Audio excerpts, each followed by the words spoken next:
ನಮಸ್ಕಾರ. ದಯವಿಟ್ಟು ಎಲ್ಲರೂ ಆತ್ಮೀಯ ಬಂಧುಗಳೇ, ಲಯನ್ಸ್ ಕ್ಲಬ್ ಬಂಟ್ವಾಳದ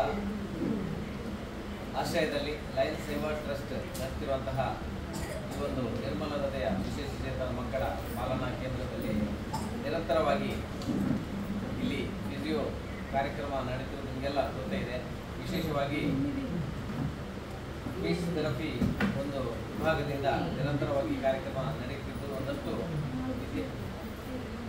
ವಿಶೇಷಚೇತನ ಮಕ್ಕಳು ಇದರ ಒಂದು ಅನುಕೂಲವನ್ನು ಪಡೆಯುತ್ತಿದ್ದಾರೆ. ವಿಶೇಷವಾಗಿ ಇವತ್ತು ನಮಗೆ ನಿಷ್ಠೆ ವಿದ್ಯಾಸಂಸ್ಥೆಯ ಸ್ಪೀಚ್ ಆ್ಯಂಡ್ ಹಿಯರಿಂಗ್ ಸಂಸ್ಥೆಯಿಂದ ಒಂದು ವಿಶೇಷ ಮಾಹಿತಿಯನ್ನು ಕೊಡಲಿಕ್ಕೆ ಸಂಸ್ಥೆಯ ಅಧಿಕಾರಿಗಳ ವೈದ್ಯರ ಒಂದು ತಂಡ ನಮ್ಮೊಂದಿಗೆ ಬಂದಿದ್ದಾರೆ. ವಿಶೇಷವಾಗಿ ಡಾಕ್ಟರ್ ಅರ್ಚನಾ ರೈ ಇವರು ನಮಗೆ ಈ ಒಂದು ಶಬ್ದ ಮಾಲಿನ್ಯ ಹಾಗೆ ಒಂದು ನಮ್ಮ ಬಾಲ್ಯ ವಿದ್ಯಾರ್ಥಿಗಳಿಗಿರ್ಬೋದು ಅಥವಾ ಮಕ್ಕಳಿಗೆ ಅಥವಾ ದೊಡ್ಡವರಿಗೆ ಯಾವ ರೀತಿ ಶಬ್ದ ನಮ್ಮ ಮೇಲೆ ಪರಿಣಾಮ ಬೀರುತ್ತದೆ ಅನ್ನೋದರ ಬಗ್ಗೆ ಒಂದು ವಿಶೇಷ ಕಾರ್ಯಾಗಾರವನ್ನು ಇವತ್ತು ಹಮ್ಮಿಕೊಂಡಿದ್ದೇವೆ. ಈ ಒಂದು ಕಾರ್ಯಕ್ರಮ ನಡೆಸಿಕೊಳ್ಳಲಿಕ್ಕೆ ಬಂದಂತಹ ಗೌರವಾನ್ವಿತ ಅರ್ಚನಾ ರೈ ಮೇಡಮ್ ನಿಮಗೆ ಗೌರವಪೂರ್ವಕವಾಗಿ ಸ್ವಾಗತಿಸುತ್ತಿದ್ದೇನೆ. ಹಾಗೆ ಡಾಕ್ಟರ್ ಪ್ರಜ್ವಲ್ ಕುಮಾರ್ ಕೂಡ ಈ ಒಂದು ಕಾರ್ಯಕ್ರಮವನ್ನು ನಡೆಸಿಕೊಳ್ಳಲಿಕ್ಕಿದ್ದಾರೆ. ಸರ್, ನಿಮಗೂ ಕೂಡ ಹೃತ್ಪೂರ್ವಕ ಸ್ವಾಗತವನ್ನು ಬಯಸುತ್ತೇವೆ. ಹಾಗೆ ಸದಾ ಈ ಒಂದು ಸ್ಪೀಚ್ ಆ್ಯಂಡ್ ಹಿಯರಿಂಗ್ ವಿಭಾಗದಲ್ಲಿ ನಿರಂತರವಾಗಿ ನಮ್ಮೊಂದಿಗಿರುವಂತಹ ಡಾಕ್ಟರ್ ರಕ್ಷಾ ಮೇಡಮ್ ಇದ್ದಾರೆ. ಮೇಡಮ್ ನಿಮಗೂ ಕೂಡ ಹಾಗೆ ಈ ಒಂದು ಕಾರ್ಯಕ್ರಮ ನಡೆಸಿಕೊಡುವಲ್ಲಿ ನಿಟ್ಟೆ ಸಂಸ್ಥೆಯ ನಮ್ಮ ತಂಡದ ಬಹಳಷ್ಟು ವಿದ್ಯಾರ್ಥಿ ನಮ್ಮ ಇಂಟರ್ನ್ಸ್ ಬಂದಿದ್ದಾರೆ. ಸೊ ಅವರಿಗೂ ಕೂಡ ನಮ್ಮ ಅಲಯನ್ಸ್ ಸಂಸ್ಥೆ ಪರವಾಗಿ ಹೃತ್ಪೂರ್ವಕವಾಗಿ ಸ್ವಾಗತ ಮಾಡಿದರು. ಹಾಗೆ ಸಂಸ್ಥೆಯ ಉಸ್ತುವಾರಿ ನೋಡುತ್ತಿರುವಂತಹ ನಮ್ಮ ಅಶ್ವಥ ಮೇಡಮ್ ಇದ್ದಾರೆ. ಹಾಗೆಲ್ಲ ಸಿಬ್ಬಂದಿಗಳಿಗೆ ಹಾಗೂ ವಿದ್ಯಾರ್ಥಿಗಳಿಗೆ ಹಾಗೆ ನಮ್ಮ ಪೋಷಕರಿಗೆ ಎಲ್ಲರಿಗೂ ಕೂಡ ಪ್ರೀತಿಯಿಂದ ಈ ಕಾರ್ಯಕ್ರಮಕ್ಕೆ ಸ್ವಾಗತಿಸುತ್ತಾ ಇನ್ನು ಒಂದಷ್ಟು ಹೊತ್ತು ಒಂದು ಶಬ್ದ ಮಾಲಿನ್ಯದ ಬಗ್ಗೆ ವಿಶೇಷವಾಗಿ ಈ ಕಾರ್ಯಕ್ರಮವನ್ನು ನಾವು ಇಂಟರ್ನ್ಯಾಷನಲ್ ನಾಯ್ಸ್ ಅವೇರ್ನೆಸ್ ಡೇ ಅನ್ನೋದರ ಬಗ್ಗೆ ಒಂದು ಆ ನಿಮಿತ್ತ ಈ ಒಂದು ಕಾರ್ಯಾಗಾರವನ್ನು ಆಯೋಜಿಸಿದ್ದೇವೆ. ಬಂದಿರುವಂಥ ಎಲ್ಲರಿಗೂ ಸ್ವಾಗತಿಸುತ್ತಾ ಮುಂದಕ್ಕೆ ಈ ಒಂದು ತರಬೇತಿ ಅಥವಾ ಮಾಹಿತಿ ಕಾರ್ಯಕ್ರಮವನ್ನು ಮೇಡಮ್ ಹಾಗೂ ಸರ್ ನಡೆಸಿಕೊಳ್ಬೇಕು ಅಂತ ಹೇಳಿ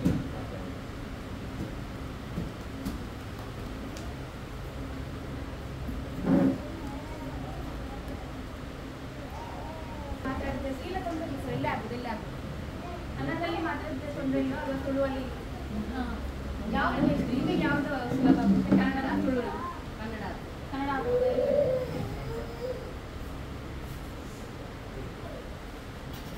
ನಮ್ಗೆಲ್ರಿಗೂ ಸಹ ಈ ಮಾಲಿನ್ಯದ ಬಗ್ಗೆ ಗೊತ್ತು. ವಾಯು ಮಾಲಿನ್ಯ ಇದೆ, ಮತ್ತೆ ನೀರು ಜಲ ಮಾಲಿನ್ಯ ಇದೆ ಹಾಗೂ ಶಬ್ದ ಮಾಲಿನ್ಯ ಇದೆ. ಸೊ ವಾಯು ಮಾಲಿನ್ಯ ಡೈರೆಕ್ಟ್ ಆಗಿ ನಮಗೆ ಗೊತ್ತು. ಗಾಳಿ ಕೆಟ್ಟ ಈಗ ಕಲುಷಿತ ಗಾಳಿ ತಗೊಂಡ್ರೆ ಹೇಗೆ ಎಫೆಕ್ಟ್ ಆಗುತ್ತೆ, ಉಸಿರಾಟಕ್ಕೆ ತೊಂದರೆ ಆಗುತ್ತೆ. ಅಥವಾ ನೀರನ್ನು ಸೇವಿಸಿದ್ರೆ ಡೈರೆಕ್ಟಾಗಿ ವಾಂತಿ ಬೇದಿ ಈ ಥರದ್ದು ಸುಲಭದಲ್ಲಿ ನಮಗೆ ಕಂಡುಹಿಡಲಿಕ್ಕೆ ಆಗುವಂಥ ಒಂದು ಮಾಲಿನ್ಯಗಳು. ಇವಾಗ ಶಬ್ದ ಮಾಲಿನ್ಯ ಅಂತ ಬಂದಾಗ ಸರಿ ನಾವು ಒಂದು ಗಳಿಗೆ ಕೇಳ್ತೀವಿ, ಆಮೇಲೆ ಹೋಗ್ಬಿಡ್ತೀವಿ. ಯಾಕೆ ಅದು ಮಾಲಿನ್ಯ ಥರ ಆಗುತ್ತೆ? ಇವಾಗ ಒಂದು ಸ್ವಲ್ಪ ಹೊತ್ತು ಕೇಳಿಸ್ಕೊತೀವಿ, ಆಮೇಲೆ ಒಂದು ಸ್ವಲ್ಪ ಹೊತ್ತಿಗೆ ಆದಮೇಲೆ ಅದು ಹೋಗುತ್ತೆ. ಅದು ಹೇಗೆ ನಮಗೆ ಎಫೆಕ್ಟ್ ಆಗುತ್ತೆ ಅಂತ ಡೀಟೇಲ್ ಆಗಿ ಅಷ್ಟೊಂದು ಗೊತ್ತಿರೋದಿಲ್ಲ. ಸೊ ಅದಕ್ಕೆ ನಾವಿವತ್ತು ಏನು ಮಾಡ್ತೀವಿ ಅಂದರೆ ಹೇಗೆ ಶಬ್ದ ಮಾಲಿನ್ಯ ನಮಗೆ, ಮಕ್ಕಳಿಗೆ, ಹಿರಿಯರಿಗೆ ಅಥವಾ ಮುಂದೆ ಬರುವ ಪೀಳಿಗೆ ಯಾವ ಥರ ಎಫೆಕ್ಟ್ ಆಗುತ್ತೆ ಅಂತ ಒಂದು ಜಸ್ಟ್ ಆಗಿ ಬ್ರೀಫ್ ಆಗಿ ಹೇಳ್ತೀನಿ, ಸರಿನಾ? ಸೊ ಸ್ಟಾರ್ಟಿಂಗಲ್ಲಿ ಶಬ್ದ ಮಾಲಿನ್ಯ ಅನ್ನೋದು ಎಲ್ಲ ಶಬ್ದಗಳು ತುಂಬ ತೊಂದರೆ ಕೊಡುವಂಥದ್ದು ಅಥವಾ ಈ ಸಣ್ಣ ಪುಟ್ಟ ಶಬ್ದಗಳು ಬಂದರೆ ಅದು ಸಹ ನಮಗೆ ಮಾಲಿನ್ಯ ಅಂತ ಹೇಳೋಕ್ಕಾಗೋದಿಲ್ಲ. ಒಂದು ಲೆವೆಲ್ ಏನು ಹೇಳ್ತೀವಿ ಅದರ ಮೇಲೆ ಇದ್ದರೆ ಒಂದು ಪರ್ಸೆಂಟೇಜ್, ಇವಾಗ ನಾವು 10 to 100 ಅಂತ ತಗೊಂಡ್ರೆ ಅದರಲ್ಲಿ 50% ಮೇಲೆ ಇದ್ದರೆ ಆ ಶಬ್ದ ನಾವು ಮಾಲಿನ್ಯ ಅಂತ ಕನ್ಸಿಡರ್, ಅಂದರೆ ಆ ಶಬ್ದನ ನಾವು ಮಾಲಿನ್ಯ ಅಂತ ತಿಳ್ಕೊಬೋದು ಅಥವಾ ಹೇಳ್ಬೋದು. ಹಾಗೆ ಎಲ್ಲ ಶಬ್ದಗಳು ಮಾಲಿನ್ಯ ಅಂತ ಹೇಳಲಿಕ್ಕಾಗೋದಿಲ್ಲ. ಕೆಲವೊಂದು ಶಬ್ದಗಳು, ಆ ಕೆಲವೊಂದು ಶಬ್ದ ಏನಂತ ಹೇಳಿದ್ರೆ, ಇವಾಗ ನಾವು WHO ಅಂದರೆ ವಿಶ್ವ ಆರೋಗ್ಯ ಕೇಂದ್ರ ಏನಿದೆ, ಜಗತ್ತಿಗೆ ಗೊತ್ತಿರುವಂಥ ಕೇಂದ್ರ. ಸೊ ಅವರು ಏನು ಹೇಳ್ತಾರಂದರೆ 65% ಮೇಲೆ ಇರುವಂಥದ್ದು. So maximum level of noise ಹೋಗುವಂಥದ್ದು 140. ಈಗ ನಾನು ಶೇಕಡದಲ್ಲಿ ಹೇಳಬೇಕು ಅಂತಿದ್ರೆ 140% ಅನ್ನೋದು ಮ್ಯಾಕ್ಸಿಮಮ್ ಹೋಗೋ, ಅಂದರೆ ನಾವು ಮ್ಯಾಕ್ಸಿಮಮ್ ನಾಯ್ಸ್ ಪೊಲ್ಯೂಷನ್ ಅಂತ ಹೇಳೋದು ಅಷ್ಟು ಲೆವೆಲ್ವರೆಗೆ ಹೋಗುತ್ತೆ. ಸೊ ಒಂದು 65 ಮೇಲೆ ಇರುವ ಶಬ್ದಗಳಿಗೆ ನಾವು ಜಾಸ್ತಿ ಹೊತ್ತು ಎಕ್ಸ್ಪೋಸ್ ಆದರೆ ಅದನ್ನು ನಾವು ಶಬ್ದ ಮಾಲಿನ್ಯದಿಂದ ಆ ಶಬ್ದಗಳಿಂದ ನಮಗೆ ಕೇಳಿಸೋ ತೊಂದರೆ ಅಥವಾ ಬೇರೆ ಫಿಸಿಕಲ್ ಆಗಿ ಗೊತ್ತಾಗದೇ ಇರೋ ಥರ ಆಗ ಕೆಲವು ತೊಂದರೆಗಳು ಇರ್ತವೆ.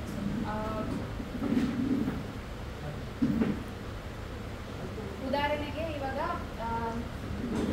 ಟ್ರಾಫಿಕ್ ಶಬ್ದ ಒಂದು ಅಪ್ರಾಕ್ಸಿಮೇಟ್ ಎಷ್ಟಿರ್ಬೋದು ಅಂತ ನಿಮಗೆ ಅನ್ಸುತ್ತೆ. ಇವಾಗ ನಾನು 10ರಿಂದ 140 ಪಾಯಿಂಟ್ಸ್ ಅಂತ ಹೇಳಿದ್ರೆ ಟ್ರಾಫಿಕ್ ಶಬ್ದ ಒಂದು ಅಪ್ರಾಕ್ಸಿಮೇಟ್ ಎಷ್ಟಿರ್ಬೋದು ಅಂತ ನಿಮಗೆ ಅನ್ಸುತ್ತೆ? ಒಂದು ಅಂದಾಜು ನಂಬರ್ ಕೊಡಿ ಅಷ್ಟೇ. 1ರಿಂದ 140ರವರೆಗೆ ನಂಬರ್ ಇದೆ ನಿಮಗೆ, ಅದರ ಮಧ್ಯದಲ್ಲಿ ನಿಮಗೆ ಅನಿಸಿದ್ದು 40. ಓಕೆ, ಬೇರೆ ಸರ್ಪ್ರೈಸಿಂಗ್ಲಿ ಅವರು 40 ಅಂತ ಹೇಳಿರೋದು. 1ರಿಂದ 140ರವರೆಗಿನ ಪರ್ಸೆಂಟೇಜಲ್ಲಿ ಟ್ರಾಫಿಕ್ ಸಿಗ್ನಲ್ ಅಲ್ಲಿ ಆಗುವಂಥ ಶಬ್ದಗಳು ಅವ್ರು ಕೊಟ್ಟಿರೋದು 40%. ಆದರೆ ಅಪ್ರಾಕ್ಸಿಮೇಟ್ 90ರಿಂದ 100%ವರೆಗಿನ ಶಬ್ದ ನಮಗೆ ಟ್ರಾಫಿಕಲ್ಲಿ ಈ ಹಾರ್ನ್, ಕಾರ್ ಹಾರ್ನ್ ಆಗಲಿ ಬಸ್ ಹಾರ್ನ್ ಆಗಲಿ ಈ ರೇಂಜಿಂದ ವೇರಿ ಆಗುತ್ತೆ. ಸೊ ನಿಮ್ಮದು 40 ತುಂಬ ಕೆಳಗಡೆ ಆಯ್ತಮ್ಮ. 40 ಮುಂಚೆ ಎಲ್ಲ ಜಾಸ್ತಿ ಇತ್ತು, ಇವಾಗ ಸಿಗ್ನಲಿಂದ ಸ್ವಲ್ಪ ಕಮ್ಮಿ ಆಗಿದೆ. ಸಿಗ್ನಲಿಂದ ಕಮ್ಮಿ ಆಗಿರ್ಬೋದು, ಆದರೆ ಒಂದು ಕಾರ್ ಹಾರ್ನ್ ಆಗಲಿ ಒಂದು ಬಸ್ ಹಾರ್ನ್ 70ರಿಂದ 90%ವರೆಗೆ ಲೌಡ್ನೆಸ್ ಇದೆ, ಅಷ್ಟು ಜೋರಾಗಿದೆ. ಸೊ ಅದು ಒಂದು ರೀಸನ್ ಅಥವಾ ಒಂದು ಕಾರಣ ಅಂತ ಹೇಳ್ಬೋದು ಶಬ್ದ ಮಾಲಿನ್ಯ ಆಗ್ತದೆ. ಆಯಿತಾ? ಆಮೇಲೆ ಈ ಮೋಟಾರ್ ಬೈಕ್ಸ್, ಕಾರ್ಗಳು ಇವೆಲ್ಲ ಹತ್ರ ನಾನು ಹೇಳ್ದಂಗೆ 90ರಿಂದ 65ರಿಂದ ಅಥವಾ 100ರ ಒಳಗಿನ ಈ ರೇಂಜ್ ಏನಿದೆ ಅಷ್ಟೊಂದು ಶಬ್ದಗಳನ್ನ ಎನ್ವೈರನ್ಮೆಂಟ್ಗೆ ಅಥವಾ ನಮ್ಮದು ಪರಿಸರಕ್ಕೆ ಬಿಡ್ತಾ ಇದ್ದಾರೆ. ಆಯಿತಾ? ಆಮೇಲೆ ಅದಕ್ಕಿಂತ ಜಾಸ್ತಿ ಇವಾಗ ಎಲ್ರಿಗೂ ಗೊತ್ತಿರುತ್ತೆ, ಒಂದು ಅರ್ಧ ಮುಕ್ಕಾಲು ಗಂಟೆಗಾದರೂ ಒಂದು ಏರೋಪ್ಲೇನ್, ಒಂದು ಜೆಟ್ಟು ಕೆಳಗಡೆ ನೆಲದಲ್ಲಿ ಮಾತ್ರ ಅಲ್ಲ, ನಮಗೆ ಮೇಲ್ಗಡೆ ವಾಯುದಲ್ಲೂ ಸಹ ಕೇಳಿಸುತ್ತೆ. ಸೊ ಅದರದ್ದು ಒಂದು ಲೆವೆಲ್ ಎಷ್ಟಿರ್ಬೋದು? ಹತ್ರ 130%, 130%ದಷ್ಟು ಶಬ್ದ ನಮ್ಮದು ಏರೋಪ್ಲೇನ್ ಆಗಲಿ ಅಥವಾ ವಾಯುವಲ್ಲಿ ಹೋಗುವಂಥ ವೆಹಿಕಲ್ಸ್ಗಳು ಕೊಡ್ತಾರೆ. ಆಮೇಲೆ ಈ ಕನ್ಸ್ಟ್ರಕ್ಷನ್ ಸೈಟ್, ಡ್ರಿಲ್ಲಿಂಗ್ ಮಿಷಿನ್ ಏನಿದೆ ಅವುಗಳು ಸಹ ಹತ್ರ 100ರಿಂದ 110%ದಷ್ಟು ಸೌಂಡನ್ನು ಹೊರಬಿಡ್ತವೆ. ಮತ್ತು ಈ ಪಾರ್ಟಿ, ಇವಾಗ ಎಲ್ಲರಿಗೂ ಫಂಕ್ಷನ್ ಮಾಡಬೇಕು ಅಂದರೆ ಸ್ಪೀಕರ್ ಇಡಬೇಕು. ಸ್ಪೀಕರಲ್ಲಿ ಎಲ್ಲರ ಮನೆಯಲ್ಲೂ ಆಗುತ್ತೆ, ಇದು ಕಾಮನ್. ಪಕ್ಕದ ಮನೆಯಲ್ಲಿ ಎಲ್ಲರ ಮನೇಲಿ ಇದ್ರೂ ಸಹ ಸ್ಪೀಕರ್ ಒಂದು ಇಂಪಾರ್ಟೆಂಟ್. ಇವಾಗ DJ ಬೇಕೇ ಬೇಕು ಎಲ್ರಿಗೂ ಸಹ, ಎಲ್ಲೇ ಇರಲಿ, ಪಾರ್ಟಿ ಇರಲಿ, ಫಂಕ್ಷನ್ ಇರಲಿ, ಮದುವೆ, ಯಾವುದಕ್ಕಾದ್ರೂ DJ ಬೇಕು. DJ ಮ್ಯೂಸಿಕ್ ಹತ್ರ 100% ಅಷ್ಟು ಶಬ್ದನ ನಿಮಗೆ ಹೊರಕೊಡುತ್ತೆ. ನೆಕ್ಸ್ಟ್ ಹೈಯೆಸ್ಟ್ ಇರೋಂಥದ್ದು ನಮ್ಮದು ಯಾವುದಾದ್ರು ಗೆಸ್ಟ್ ಮಾಡ್ಬೋದ? ಹೈಯೆಸ್ಟ್ ಸೌಂಡ್ ಯಾವ್ದು ಕೊಡುತ್ತೆ ಅಂತ ಎಲ್ರಿಗೂ ಭಾರಿ ಇಷ್ಟ. ಅದು ಟಿವಿ ಇದೆ ಸರ್, ಬಟ್ ಅಷ್ಟೊಂದಿಲ್ಲ. ಅದಕ್ಕಿಂತ ದೊಡ್ಡ ಸೌಂಡ್ ಕೊಡುವಂಥದ್ದು ಇದೆ ಪಟಾಕಿಗಳು ಹೈಯೆಸ್ಟ್ ಆಗಿ ನಾಯ್ಸ್ ಕೊಡ್ತೇವೆ. ಸೊ ಇವಾಗ ನಿಮಗೆ ಕಂಡ್ರೆ ನಿಮಗೆ ಇವಾಗ ಈ ಲೆವೆಲಲ್ಲಿ ಬರುತ್ತೆ ಸಣ್ಣದಾಗಿ. ಮತ್ತೆ ನಾವು ಮಾತಾಡೋಂಥ ಸೌಂಡ್ಗಳು ಕಾಣಿಸ್ತಾನೆ ಇರಬೇಕು. ಮಾತಾಡೋಂಥ ಸೌಂಡ್ಗಳು 10ರಿಂದ 20% ಬಂದರೆ, ಮಳೆ ಶಬ್ದ ಒಂದು 20ರಿಂದ 30% ಅಷ್ಟು ಸೌಂಡ್ ಇದ್ದರೆ, ಜಾಸ್ತಿ ಆಗ್ತಾ ಹೋಗ್ತಿದ್ದಂಗೆ ನಿಮಗೆ ಕಾರ್, ಟ್ರಕ್ ಮತ್ತು ಏರೋಪ್ಲೇನ್,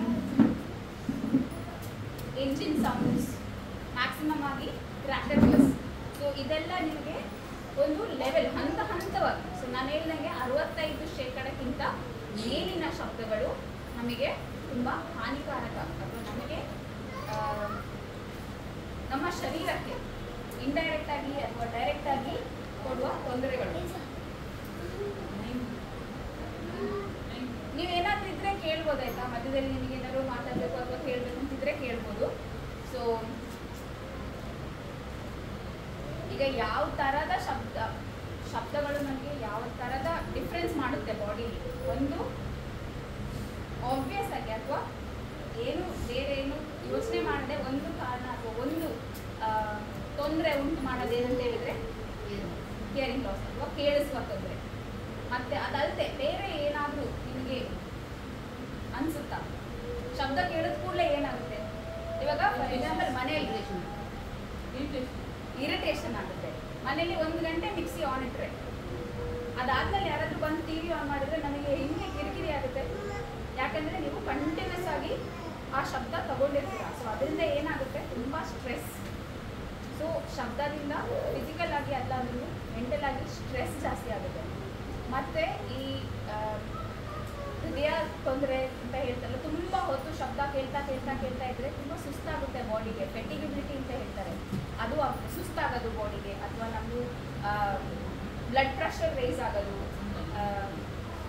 ಇಂಡೈರೆಕ್ಟ್ ಆಗಿ ಹೃದಯಕ್ಕೆ ತೊಂದರೆ ಆಗೋದು. ಸೊ ಇದೆಲ್ಲ ಕಾರಣಗಳು, ಇದೆಲ್ಲ ಈ ಶಬ್ದದಿಂದ ಆಗುವಂಥ ಒಂದು ತೊಂದರೆಗಳು, ಆಯಿತಾ? ಅದರಲ್ಲಿ ನಾವಿವತ್ತು ಮೇಜರ್ ಆಗಿ ಡೀಲ್ ಮಾಡೋಂಥದ್ದು ಹೇಗೆ ಶಬ್ದ ನಿಮ್ಮ ಕಿವಿಯ ಯಾವ ಭಾಗಕ್ಕೆ ಹೇಗೆ ತೊಂದರೆಯನ್ನು ಉಂಟು ಮಾಡ್ತದೆ, ಆ್ಯಂಡ್ ಆ ತೊಂದರೆಯನ್ನು ನಾವು ಹೇಗೆ ಪ್ರೊಟೆಕ್ಟ್ ಮಾಡ್ಬೋದು, ಅಥವಾ ಆ ಶಬ್ದ ತೊಂದರೆ ಆಗದ ಹಾಗೆ ನಾವು ಹೇಗೆ ನೋಡ್ಕೊಳ್ಬೋದು ಅಂತ ನಾವು ಇವತ್ತು ನೋಡುವಂಥದ್ದು.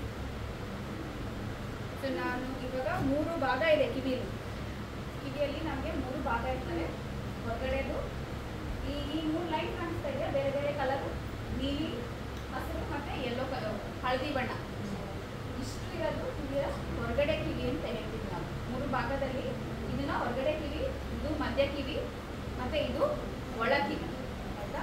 ಸೊ ಮೇಜರ್ ಆಗಿ ಶಬ್ದದಿಂದ ಬರುವ ತೊಂದರೆಗಳು ನಿಮಗೆ ಈ ರೀಜನ್ಗೆ ಮಧ್ಯ ಕಿವಿ, ತಮಟೆ ಮತ್ತು ಮಧ್ಯ ಕಿವಿ ಹಾಗೂ ನಿಮ್ಮದು ಒಳಗಡೆ ಕಿವಿ. ಒಳಗಡೆ ಕಿವಿಯಲ್ಲಿ ಸಹ ನಿಮಗೆ 2 ಕೆಲಸ ಒಳಗಡೆ ಕಿವಿ ಏನಿದೆ ಅದು 2 ಕೆಲಸ ಕೊಡುತ್ತೆ. ಒಂದು ನಿಮ್ಮದು ಬ್ಯಾಲೆನ್ಸ್ನ, ನೀವು ನಡಿಬೇಕಾದ್ರೆ ಸಡನ್ನಾಗಿ ಬ್ಯಾಲೆನ್ಸ್ ತಪ್ಪದಂಗೆ ಆದರೂ ಸಹ ನೀವು ಸಡನ್ನಾಗಿ ಸ್ಥಿರ ನಿಲ್ಲಬೇಕು ಅಂತಾದರೆ ಕಿವಿಯ ಈ ಭಾಗ ಹೆಲ್ಪ್ ಮಾಡುತ್ತೆ, ಅದು ಒಂದು ಹೆಲ್ಪ್ ಆಗುತ್ತೆ. ಇನ್ನೊಂದು ಏನಂತ ಹೇಳಿದರೆ ಕಿವಿಯ ಒಳಭಾಗ ನಮಗೆ ಕೇಳಿಸೋಕ್ಕೆ ಹೆಲ್ಪ್ ಮಾಡೋದು, ಅಥವಾ ನಾವೇನು ಕೇಳ್ತೀವಿ ಇವಾಗ ಅದನ್ನು ಕರೆಕ್ಟಾಗಿ ಕೇಳಿ ಅರ್ಥ ಮಾಡ್ಕೊಳ್ಳೋಕ್ಕೆ ಹೆಲ್ಪ್ ಮಾಡ್ತಿರೋ ಭಾಗ ಇದು, ಈ ಒಳಗಿದು ಒಂದು ಭಾಗ. ಸೊ ಮೇಜರ್ ಆಗಿ ಶಬ್ದದಿಂದ ಆಗುವ ತೊಂದರೆ ಒಂದು ಈ ಭಾಗಕ್ಕೆ, ಇನ್ನೊಂದು ಈ ಭಾಗಕ್ಕೆ. ಇವಾಗ ಈ ಭಾಗದಲ್ಲಿ ಯಾವ ಥರ ತೊಂದರೆ ಆಗ್ತದೆ? ಜೋರಾಗಿ ಶಬ್ದ, ಪಟಾಕಿ ಹೊಡೆದು ರಕ್ತ ಬಂತು ಅಂತ ಕೇಳಿದ್ದೀರಾ ಎಲ್ಲಾದರೂ? ಪಟಾಕಿ ಹೊಡೆದ ತಕ್ಷಣ ಅವನಿಗೆ ಕೇಳಿಸೋದಿಲ್ಲ ಅಂದರೆ ರಕ್ತ ಬಂತು, ಅವಾಗ ಅಲ್ಲಿ ಏನಾಗಿರುತ್ತೆ ಅಂತ ಹೇಳಿದರೆ ಈ ತಮಟೆ, ನಿಮಗೆ ತಮಟೆ ಗೊತ್ತಲ್ವಾ? ಸೊ ತಮಟೆ ಹೆಂಗಿರುತ್ತೆ? ತಮಟೆ ಈ ಥರ ಕವರ್ ಆಗಿರುತ್ತೆ. ಸೊ ಜೋರಾಗಿ ಶಬ್ದ ಹೊಡೆದಾಗ ಈ ತಮಟೆಗೆ ತಾಗಿದ್ರೆ ತಮಟೆಯಲ್ಲಿ ತೂತಾಗ್ತದೆ.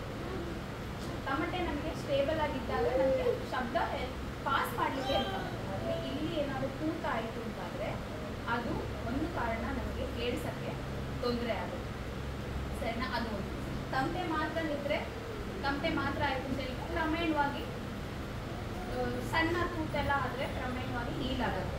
ಅದೇ ಈ ತಮಟೆ ಹಿಡ್ಕೊಂಡಿರೋ ಅಂಥದ್ದು, ಈ ಬೋನ್ ಏನಿದೆ ಅದರಲ್ಲಿ ಸಹ ಏನಾದರೂ ಶಬ್ದ ಜೋರಾಗಿ ಡಿಸ್ಲೊಕೇಟ್ ಅಂತ ಹೇಳ್ತೀವಿ ನಾವು, ಆ ಕಡೆ ಈ ಕಡೆ ಆಗೋದು, ಅಂದರೆ ತಪ್ಪಿ ಬಿದ್ದೋಗೋದು. ಇವಾಗ ತೂಗು ಸೇತುವೆ ಇದ್ದಲ್ಲಿ, ತೂಗು ಸೇತುವೆನ ಹಿಡ್ಕೊಳ್ಳೋಕ್ಕೆ 2 ತುದಿಯಲ್ಲಿ ಒಂದಿರುತ್ತೆ, ಮಧ್ಯದಲ್ಲಿ ಒಂದು ಕಲ್ಲು ಒಂದು ಪಟ್ಟಿ ಬಿದ್ದೋಯ್ತು ಅಂದರೆ ಅದನ್ನು ಇಡ್ಬೋದು. ಬಟ್ ಇದು ಆ ಹಿಡ್ಕೊಳ್ಳೋದನ್ನ 2 ಬಿದ್ದೋಯ್ತು ಅಂತ ಹೇಳಿದ್ರೆ ಏನೂ ಮಾಡೋಕ್ಕಾಗಲ್ಲ. ಸೊ ಹಾಗೆ ಇದು. ಸೊ ಹಾಗಾಗಿ ಈ ಜೋರು, ಮಕ್ಕಳು ಪಟಾಕಿ ಕೈಯಲ್ಲಿ ಇಟ್ಕೊಂಡು ಬಿಸಾಕೋದು ಅದೆಲ್ಲ ಮಾಡ್ತಾರೆ. ಅದೆಲ್ಲ ಮಾಡಿದಾಗ ಈ ಜಾಗಕ್ಕೆ ಮೇಜರಾಗಿ ತೊಂದರೆಗಳು ಆಗ್ತವೆ. ಆಮೇಲೆ ನಾನು ಹೇಳ್ದಂಗೆ ಇವಾಗ ಕಿವಿ ಒಳಗಡೆ ಕಿವಿಯಲ್ಲಿ ಈ ಸಣ್ಣ ಸಣ್ಣ ಹೇರ್ ಸೆಲ್ಸ್ ಅಂತ ಹೇಳ್ತೀನಿ, ಸಣ್ಣ ಸಣ್ಣ ಇದು ಒಂದು ಜೀವಕೋಶ, ಅಂದರೆ ಅದರದ್ದು ಒಂದು ಪಾರ್ಟ್ ಆಗಿರ್ತದೆ. ಅದು ನಮಗೆ ಕೇಳಿಸೋಕ್ಕೆ ಹೆಲ್ಪ್ ಮಾಡುವಂಥದ್ದು. ಅಲ್ಲಿಂದ ಸಿಗ್ನಲ್ಸನ್ನು ನಮಗೆ ನರಕ್ಕೆ ಕಳಿಸಿ ನಮಗೆ ಬ್ರೈನಲ್ಲಿ ಕೇಳೋದು. ಇಲ್ಲಿಗೆ ಬಲವಾದ ಒಂದು ಪೆಟ್ಟು ಬಿದ್ದಾಗ ಈ ಥರ ಮೂವ್ಮೆಂಟ್ಸ್ ಇರುತ್ತೆ. ಸೊ ಇವಾಗ ಜೋರಾಗಿ ಗಾಳಿ ಬಂದರೆ ಹುಲ್ಲುಗಡೆಗೆ ಮಲ್ಕೊತವೆ, ಹುಲ್ಲು ಮಲ್ಕೊಂಡ್ಬಿಡ್ಬೇಕು. ಈಗ ಉದ್ದ ಹುಲ್ಲಿದ್ರೆ ಜೋರಾಗಿ ಗಾಳಿ ಬಂತು ಅಂತಾದ್ರೆ ಒಮ್ಮೆಲೆ ಫುಲ್ ಮಲಗಿದಾಗ ಆಗುತ್ತೆ. ಸೊ ಹಾಗೆ ಈ ಇಫೆಕ್ಟಿಗೆ ಒಮ್ಮೆಲೆ ಗಾಳಿ ಬಂದು ಬಿದ್ದಾಗ ಆಯಿತಾ, ಆಗೇನಾಗುತ್ತೆ ಆ ಭಾಗಕ್ಕೆ ಮತ್ತೆ ಎಫೆಕ್ಟ್ ಆಗುತ್ತೆ. ಸೊ ಎಫೆಕ್ಟ್ ಆಯಿತು ಅಂತಂದರೆ ಏನಾಗುತ್ತೆ, ಮುಂದಕ್ಕೆ ಬರುವ ಶಬ್ದನ ಅದಕ್ಕೆ ಕ್ಯಾಚ್ ಮಾಡಿ ಕಳಿಸ್ಲಿಕ್ಕೆ ಕಷ್ಟ ಆಗುತ್ತೆ. ಸೊ ಇದೆಲ್ಲ ಸಡನ್ನಾಗಿ ಬರುವಂಥ ತೊಂದರೆಗಳು ಆಯಿತಾ. ಅದಲ್ಲದೆ ಕ್ರಮೇಣವಾಗಿ ಇವಾಗ ಕಂಟಿನ್ಯೂಸ್ ಆಗಿ ನೀವು ಕೇಳ್ತಾ ಇದ್ರೆ ಸಹ ಸೇಮ್ ಎಫೆಕ್ಟ್. ಈಗ ತಮಟೆ ತೂಕವಾಗೋದು ಬಿಟ್ಟರೆ ಒಳಗಡೆ ಕಿವಿಗೆ ತುಂಬ ಹೊತ್ತು ಶಬ್ದ ಅನಿಸ್ಬೋದು ಆಗ್ತಾ ಇದ್ದರೆ ಸೇಮ್ ನಿಧಾನವಾಗಿ ಏನು ಹೇಳ್ತಾರೆ ಈ ಹೇರ್ ಸೆಲ್ಸ್ ಅಂತ ಏನು ಹೇಳಿದೆ ನಾನು ಅದಕ್ಕೆ ಎಫೆಕ್ಟ್ ಆಗ್ತಾ ನಿಧಾನ ಆಯಿತಾ. ಸಡನ್ ಅಲ್ಲ ಅಂದ್ರೂ ನಿಧಾನಕ್ಕೆ ಎಫೆಕ್ಟ್ ಆಗೋ ಚಾನ್ಸಸ್ ಇದೆ. ಸೊ ಈಗ ಶಬ್ದದಿಂದ ಯಾರಿಗೆಲ್ಲ ತೊಂದರೆ ಆಗ್ಬೋದು, ಶಬ್ದ ಮಾಲಿನ್ಯ ಆದಾಗ ಯಾರಿಗೆಲ್ಲ ತೊಂದರೆ ಆಗ್ಬೋದು?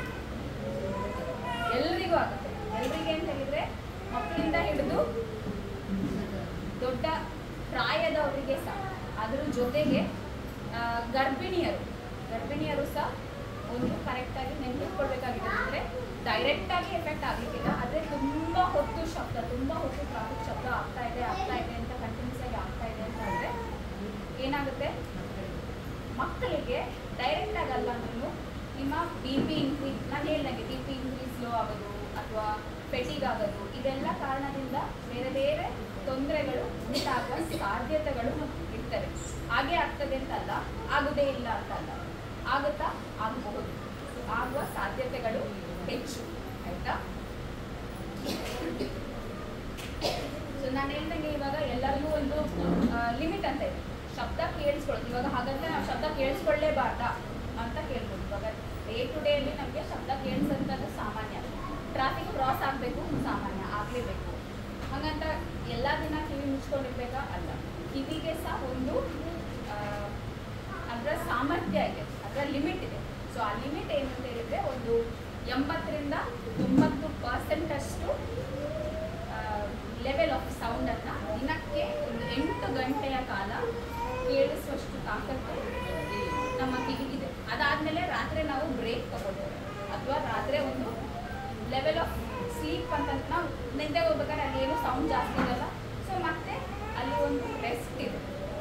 ಬಟ್ ಆ ರೆಸ್ಟನ್ನು ನೀವು ತಗೊಳ್ಳದೆ ರಾತ್ರಿ ಸಹ ಇಯರ್ಫೋನ್ಸ್ ಹಾಕು, ಹೈ ಲೆವೆಲ್ ಸೌಂಡ್ ಕೇಳು, ತುಂಬ ರಾತ್ರಿ ನಿದ್ದೆ ಬಂದರೂ ಸಹ ಇಯರ್ಫೋನ್ಸ್ ಕಿವಿಯಲ್ಲೇ. ಸೊ ಆ ಥರ ಎಲ್ಲ ಆದಾಗ ಆ ಕಿವಿಯ ಶಕ್ತಿಯನ್ನು ಮೀರಿ ನೀವು ಜಾಸ್ತಿ ಅದಕ್ಕೆ ಕೆಲಸ ಕೊಡ್ತಾ ಇದ್ದೀವಿ. ಸೊ ಇದು ನಮ್ಮದು ಬೇರೆ ಸಿಸ್ಟಮ್ ಅಥವಾ ನಮ್ಮದು ಬೇರೆ ಇವಾಗ ಎಲೆಕ್ಟ್ರಾನಿಕ್ಸ್ ಯಾವುದೇ ಇರಲಿ, ಒಂದು ಲೆವೆಲ್ವರೆಗೆ ಅದಕ್ಕೆ ಕೆಲಸ ಕೊಡ್ಬೋದು. ಅದರ ಲೆವೆಲ್ ಮೀರಿ ಜಾಸ್ತಿ ಕೆಲಸ ಕೊಟ್ಟರೆ ಹಾಳಾಗುತ್ತೆ. ಸೊ ಅದೇ ಥರ ನಮ್ಮದು ಕಿವಿ ಸಹ.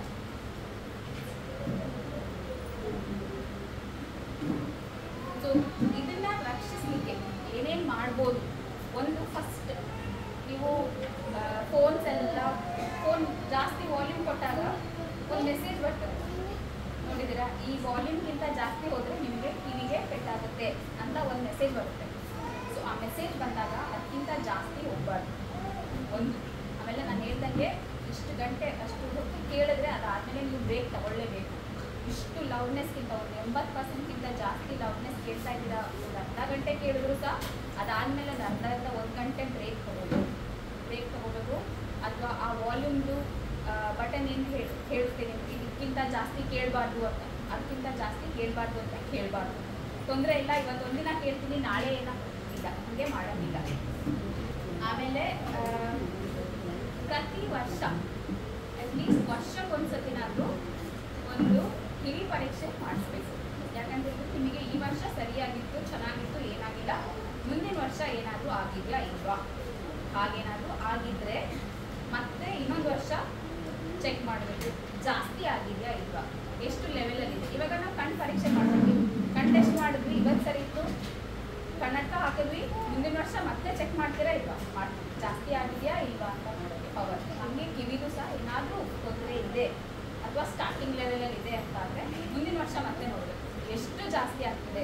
ಸೊ ನಮ್ಮದು ಜಾಸ್ತಿ ಆಗುವ ಸ್ಪೀಡ್ ಏನಿದೆ, ಕೇಳಿಸೋ ತೊಂದರೆ ಏನು ಜಾಸ್ತಿ ಆಗ್ತಾ ಇದೆ, ಅದು ತುಂಬಾ ಸ್ಪೀಡಲ್ಲಿ ತುಂಬ ಜಾಸ್ತಿ ಆಗ್ತಿದ್ವಾ, ಅಥವಾ ವರ್ಷ ಹೋದಂಗೆ ಒಂದು 2-3 ವರ್ಷ ಸೇಮ್ ಇದೆ, ಏನೂ ಆಗ್ತಾ ಇಲ್ಲ, ಜಾಸ್ತಿ ಡಿಫ್ರೆನ್ಸ್ ಆಗ್ತಾ ಇಲ್ಲ ಅಂತ ಆದರೆ ತೊಂದರೆ ಇಲ್ಲ. ಬಟ್ ನೀವು ಪ್ರತಿ ವರ್ಷ ಚೆಕ್ ಮಾಡೋದು ಮಾಡಲೇಬೇಕು. ಮತ್ತು ಮೊದಲೆಲ್ಲ ಏನಾಗ್ತಿತ್ತು, 40 ವರ್ಷದ ಮೇಲೆ ಕೇಳಿಸೋ ತೊಂದರೆ ಶುರು ಆಗ್ತಿತ್ತು. ಇವಾಗ ಏನಾಗ್ತದೆ, 40-45 ವರ್ಷಕ್ಕೆ ಕೇಳಿಸೋ ತೊಂದರೆ ಸ್ಟಾರ್ಟ್ ಆಗ್ತದೆ. ಯಾಕೆ? ಮೇಜರ್ಲಿ ನಮ್ಮದು ಲೈಫ್ ಸ್ಟೈಲ್ ಇಲ್ಲ, ತುಂಬ ಎಕ್ಸ್ಪೋಷರ್, ತುಂಬ ಇಯರ್ಫೋನ್ಸ್. ಮಕ್ಕಳು ಯಾರು ನೋಡಿದ್ರು ಇವಾಗ ಇಯರ್ಫೋನ್ಸ್ ಹಾಕ್ಕೊಂಡು ನಡ್ಕೊಂಡು ಆಚೆ ಈಚೆ ಹೋಗ್ತಾ ಇರ್ತಾರೆ. ಸುಮ್ಮನೆ ಏನಿಲ್ಲ, ಇವಾಗ ಟ್ರಾಫಿಕಲ್ಲಿ ಹೋಗ್ಬೇಕಾದ್ರೆ ಏನು ಮಾಡ್ತಾರೆ, ಇಯರ್ಫೋನ್ಸ್ ಹಾಕಿರ್ತಾರೆ, ಕೇಳಿಸ್ತಾ ಇಲ್ಲ ಅಂತ ಫುಲ್ ವಾಲ್ಯೂಮಲ್ಲಿ ಕೇಳಿಸ್ತಾ ಇರ್ತಾರೆ. ಸೊ ಅದು ನಾನು ಹೇಳ್ದಂಗೆ ಇಯರ್ಫೋನ್ಸ್ ನಿಮ್ಮದು ತಮಟೆಗೆ ತುಂಬ ಹತ್ತಿರದಲ್ಲಿ ನಿಲ್ಲುತ್ತೆ, ಗೊತ್ತಾಗ್ತದೆ. ಸೊ ಅಲ್ಲಿಗೆ ತುಂಬ ಜೋರು ಪೆಟ್ಟು ಆಗ್ತಾ ಇದ್ದರೆ ಏನಾಗ್ಬೋದು ಅಂತ ನಿಮಗೆ ಇವಾಗ ಆಲ್ರೆಡಿ ನಾನು ಹೇಳಿದ್ದೀನಿ. ಆಮೇಲೆ ಈ ಕನ್ಸ್ಟ್ರಕ್ಷನ್ ಸೈಟಲ್ಲಿ ಅಥವಾ ತುಂಬ ಜೋರು ಶಬ್ದ ಇರೋ ಕಡೆ ನಿಮ್ಮದು ಮನೆ ಇದೆ, ಟ್ರೈನ್ ಅಲ್ಲಿ ತುಂಬ ಶಬ್ದ ಇರೋ ಕಡೆ ಕೆಲಸ ಮಾಡ್ತಾ ಇದ್ದಾರೆ ಅಥವಾ ಯಾರಾದರೂ ಕೆಲಸ ಮಾಡ್ತಿದ್ದಾರೆ ಅಂತ ಹೇಳಿದ್ರೆ ಈ ಥರದ್ದು ಕೆಲವು ಇಯರ್ ಪ್ರೊಟೆಕ್ಷನ್ ಡಿವೈಸಸ್ ಅಂತ ಹೇಳ್ತಾರೆ, ಕಿವಿಯ ಸಂರಕ್ಷಣೆ ಕೆಲಸ ಮಾಡೋಂಥದ್ದು. ಸೊ ಅದನ್ನು ಹಾಕಿದರೆ ಅಪ್ ಟು ಸಮ್ ಎಕ್ಸ್ಟೆಂಟ್ ಒಂದು ಲೆವೆಲ್ವರೆಗೆ ಶಬ್ದ ಕಮ್ಮಿ ಆಗುತ್ತೆ. ಫಾರ್ ಎಕ್ಸಾಂಪಲ್ ಒಂದು 50% ಅಷ್ಟು ಕೇಳಿಸೋ ಶಬ್ದ ಒಂದು 30%ವರೆಗಾದರೂ ಕಮ್ಮಿ ಮಾಡಿಸ್ಬೋದು. ಸೊ ಆ ಡಿಫ್ರೆನ್ಸ್ ಏನಿದೆ ಈ ಸಾಧನಗಳು ನಿಮಗೆ ಮಾಡ್ತವೆ. ಸೊ ಈ ಥರ ಸಾಧನಗಳು ನಿಮಗೆ ಸಿಕ್ಕಿದ್ರೆ ಮೆಡಿಕಲಲ್ಲಿ ಸಿಗ್ತವೆ, ಅದನ್ನು ನೀವು ತಗೊಂಡು ಯಾರಾದರೂ ನಿಮಗೆ ಗೊತ್ತಿದ್ದವರಿದ್ರೆ ಜಾಸ್ತಿ ಶಬ್ದ ಯೂಸ್ ಆಗೋ ಜಾಗದಲ್ಲಿ ಕೆಲಸ ಮಾಡೋರಿದ್ರೆ ಅವ್ರಿಗೆ ಯೂಸ್ ಮಾಡೋಕ್ಕೆ ಹೇಳ್ಬೋದು. ಸರಿನಾ? ನಾವು ಯಾಕೆ ಇಷ್ಟೊಂದೆಲ್ಲ ಹೇಳ್ತಾ ಇದ್ದೀವಿ ಅಂತ ಹೇಳಿದ್ರೆ, ವರ್ಷ ವರ್ಷ ಈ ಸೆನ್ಸಸ್ ಮಾಡ್ತಾರಲ್ಲ, ಸೆನ್ಸಸ್ ಮಾಡ್ತಾ ಆಗ್ಬೇಕಾದ್ರೆ ಒಂದು 2018ರಲ್ಲಿ 466 ಮಿಲಿಯನ್ ಅಂದರೆ ಒಂದು ಹತ್ರ 46.6 ಕೋಟಿ ಜನರಿಗೆ, ಜಗತ್ತಲ್ಲಿ ಕೋಟಿ ಜನರಿಗೆ ಕೇಳಿಸೋ ತೊಂದರೆ ಇದೆ ಅಂತ ಹೇಳಿದ್ರು. ಅದು 2018ರಲ್ಲಿ. 2030ರಲ್ಲಿ ಎಷ್ಟಾಗಬಹುದು ಅಂತ ಹೇಳಿದ್ರೆ 63 ಕೋಟಿ ಆಗುತ್ತೆ. ಅದೇ 2050ರಲ್ಲಿ 90 ಕೋಟಿ ಜನರಿಗೆ ಕೇಳಿಸೋ ತೊಂದರೆ ಆಗುವ ಸಂಭಾವನೆ ಚಾನ್ಸಸ್ ಇದೆ ಅಂತ ಈ ಸೆನ್ಸಸ್ ಮೂಲಕ ಹೇಳ್ತಾರೆ. ಸೊ ಅದಕ್ಕೆ ನಾವು ಆದಷ್ಟು ನಮ್ಮ ಕಿವಿಯ ಸಂರಕ್ಷಣೆಯನ್ನು ನಾವೇ ನೋಡ್ಕೋಬೇಕು, ಆಯಿತಾ?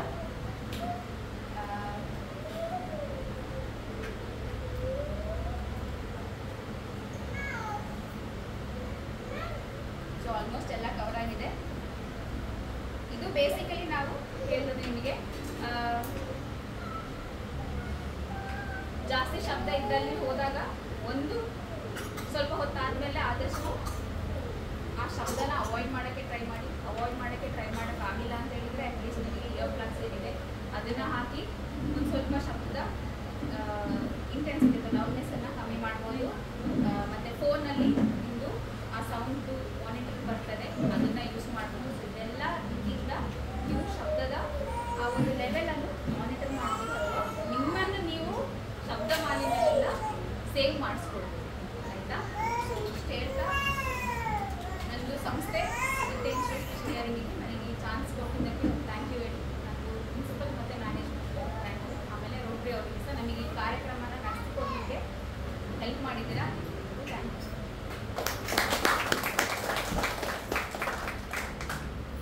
ನೀವು ಹೇಳಿದ್ರಲ್ಲ ಅಲ್ಲಿ ಟೊಮೆಟೊದು ಹೋಲ್ ಬಂದರೆ ಒಬ್ಬರಿಗೆ ವರ್ಟಿಗೋ ಬಂದರೆ ತಲೆ ಸುತ್ತೋದು ಬರೋದು ಆಲ್ಟರ್ನೇಟಿವ್ ನಮಗೆ ಸ್ಪೀಡಾಗಿ ಹೇಳಿಕ್ಕಾಗೋದಿಲ್ಲ ಸೈಡಲ್ಲಿ, ಅದು ಎಷ್ಟು ನರ್ವಿಗೆ ಎಫೆಕ್ಟ್ ಆಗಿರ್ತದೆ, ಯಾವ ಕಂಡೀಷನಲ್ಲಿ ಆ ಎಫೆಕ್ಟ್ ಬರೋದು ನಮಗೆ ವರ್ಟಿಗೋ ಬರೋದು.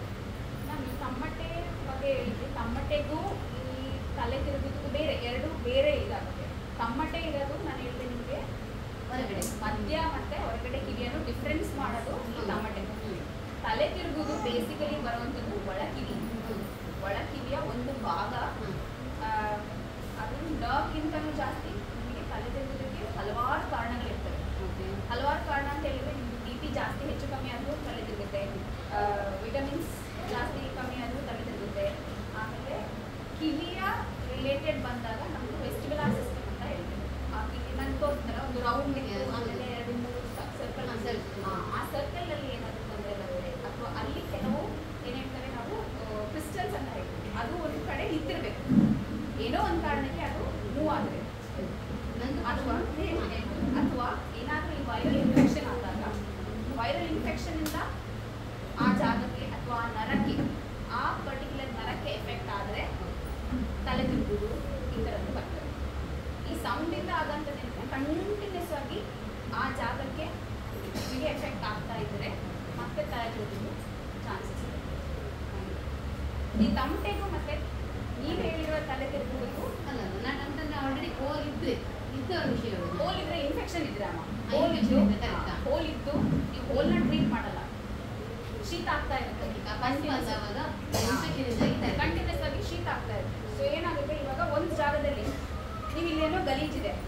ಅಲ್ಲೇನೋ ಕಸ ಇದ್ದು ಅಲ್ಲಿ ತುಂಬ ಕ್ರಿಮಿ ಕೀಟಾಣುಗಳು ಆಗ್ತಾ ಇದಾವೆ. ನೀವು ಅದನ್ನ ಕ್ಲೀನ್ ಮಾಡಿಲ್ಲ ಅಂದ್ರೆ ಏನಾಗುತ್ತೆ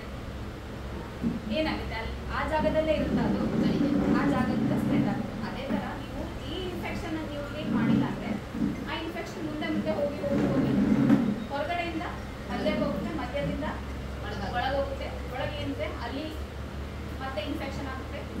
ಇನ್ಫೆಕ್ಷನ್ ಮತ್ತೆ ಜಾಸ್ತಿ ಜಾಸ್ತಿ ಆಗ್ತಾ ಹೋದರೆ ನಿಮಗೆ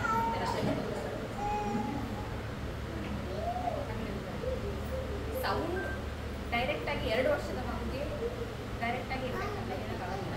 ಮಗು ಕೇಳಿಸದೇ ಇರೋದಕ್ಕೆ ತುಂಬ ಕಾರಣಗಳಿರ್ತವೆ.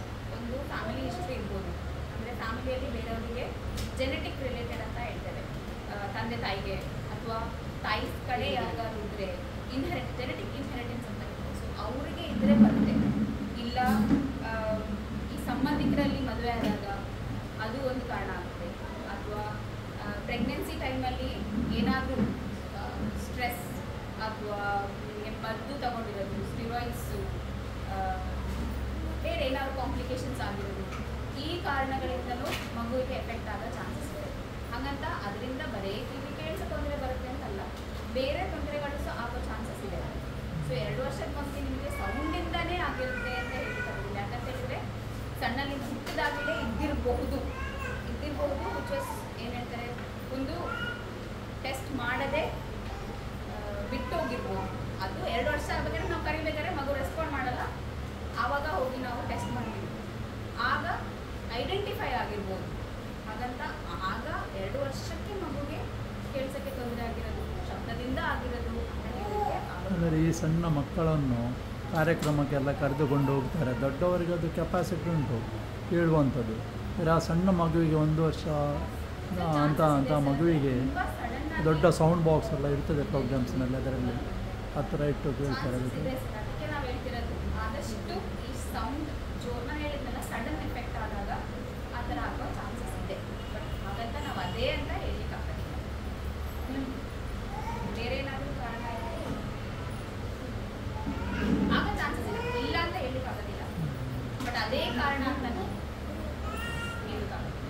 ಯಾಕಂದರೆ ಅದಕ್ಕಿಂತ ಮುಂಚೆ ನೀವು ಪರೀಕ್ಷೆ ಮಾಡಿದ್ದು, ಫಾರ್ ಎಕ್ಸಾಂಪಲ್ ಇವಾಗ 1 ವರ್ಷದ ಹಿಂದೆ ಮಗು 1 ವರ್ಷ ಇರಬೇಕಾದ್ರೆ ನೀವು ಕಿವಿ ಪರೀಕ್ಷೆ ಮಾಡಿದ್ದೀರ, ಕರೆಕ್ಟಾಗಿತ್ತು, ನಾರ್ಮಲ್ ಆಗಿತ್ತು, ಏನೂ ಆಗಿಲ್ಲ.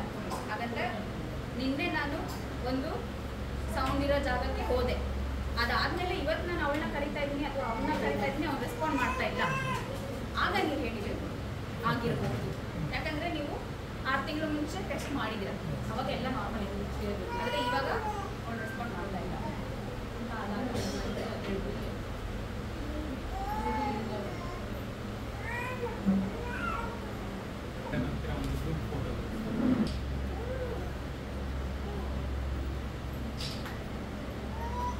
ಸ್ವಲ್ಪ ಇಲ್ಲಿ ನೋಡಿಲ್ರು, ಮಕ್ಕಳು ಭಾರಿ ಚೆಂದ ಕಾಣ್ತಾರೆ. ಬ್ಯಾನರ್ ಕಾಣ್ತದೆ.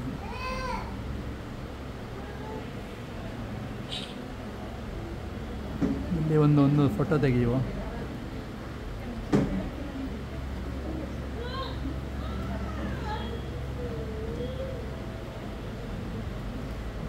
ಲ್ಯಾಂಡ್ಸಿದ್ದು ಬ್ಯಾನರ್ ಸ್ವಲ್ಪ ಇದಾಗ್ತದೆ, ಸ್ವಲ್ಪ ಸ್ಥಳ ಬಿಟ್ಟು ಸ್ವಲ್ಪ ಅದು ಬರಲಿ.